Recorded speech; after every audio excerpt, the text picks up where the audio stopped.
সূরা আন-নিসা আয়াত 11 থেকে বাংলা অর্থ।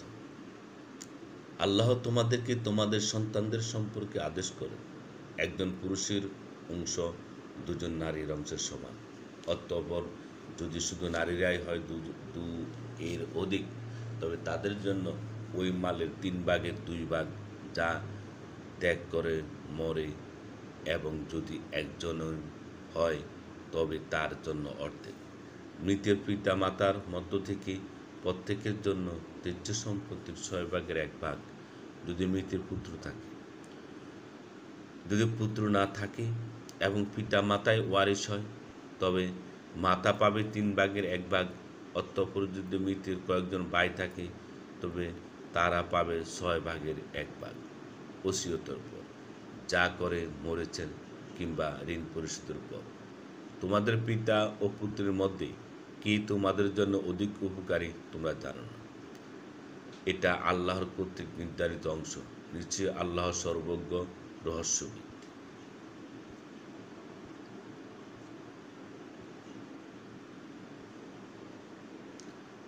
আর তোমাদের হবে অর্ধেক সম্পত্তি যা ছেড়ে যায় তোমাদের স্ত্রীরা, যদি তাদের কোনো সন্তান না থাকে। যদি তাদের সন্তান থাকে, তবে তোমাদের হবে 1/4 ওই সম্পত্তির যা তারা ছেড়ে যায় ওসিয়তের পর, যা তারা করে এবং ঋণ পরিশোধের পর। স্ত্রীদের জন্য 1/4 হবে ওই সম্পত্তির যা তোমরা ছেড়ে যাও, যদি তোমাদের কোনো সন্তান না থাকে। আর যদি তোমাদের সন্তান থাকে, তবে তাদের জন্য হবে ওই সম্পত্তির 8/1 যা তোমাদের ছেড়ে যাওয়া ওসিয়তের পর, যা তোমরা করো, এবং ঋণ পরিশোধের পর। যে পুরুষের ত্যায্য সম্পত্তি, তার যদি পিতা, পুত্র কিংবা স্ত্রী না থাকে, এবং এই মৃতের 1 ভাই কিংবা 1 বোন থাকে, তবে উভয় প্রত্যেকে 6/1 পাবে। আর যদি ততোধিক থাকে, তবে তারা 1/3 অংশীদার হবে ওসিয়তের পর, যা করা হয়, অথবা ঋণের পরে, এমত অবস্থায় যে অপরের ক্ষতি না করে। এই বিধান আল্লাহ সর্বজ্ঞ, সহনশীল। এগুলো আল্লাহর নির্ধারিত সীমা।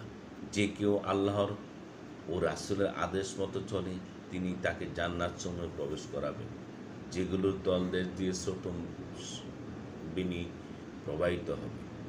তারা সেখানে চিরকাল থাকবে। এ হলো বিরাট সাফল্য। যে কেউ আল্লাহ ও রাসূলের অবাধ্যতা করে এবং তার সীমা অতিক্রম করে, তিনি তাকে আগুনেও প্রবেশ করাবেন। সে সেখানে চিরকাল থাকবে। তার জন্য রয়েছে অপমানজনক শাস্তি।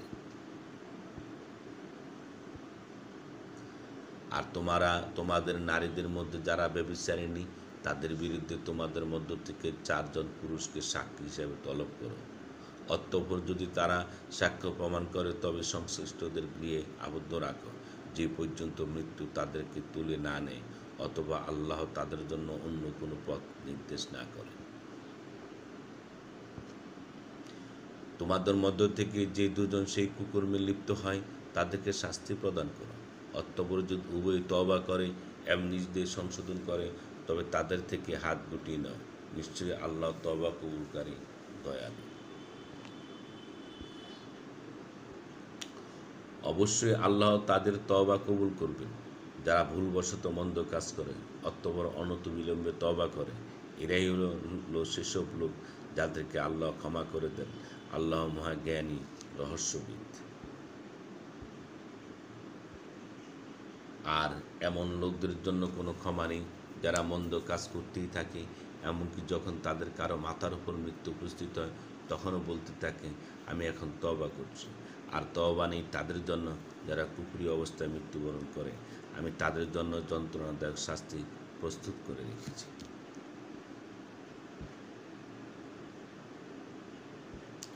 হে ঈমানদারগণ, বলপূর্বক নারীদেরকে উত্তরাধিকার গ্রহণ করা তোমাদের জন্য হালাল নয়।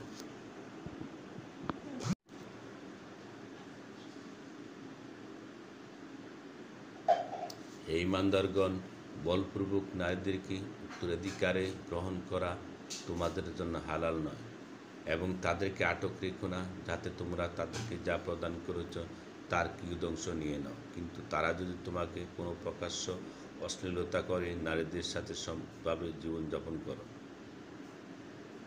অতঃপর যদি তাদেরকে অপছন্দ করো, তবে হয়তো তোমরা এমন এক জিনিসকে অপছন্দ করছো যাতে আল্লাহ অনেক কল্যাণ রেখেছে।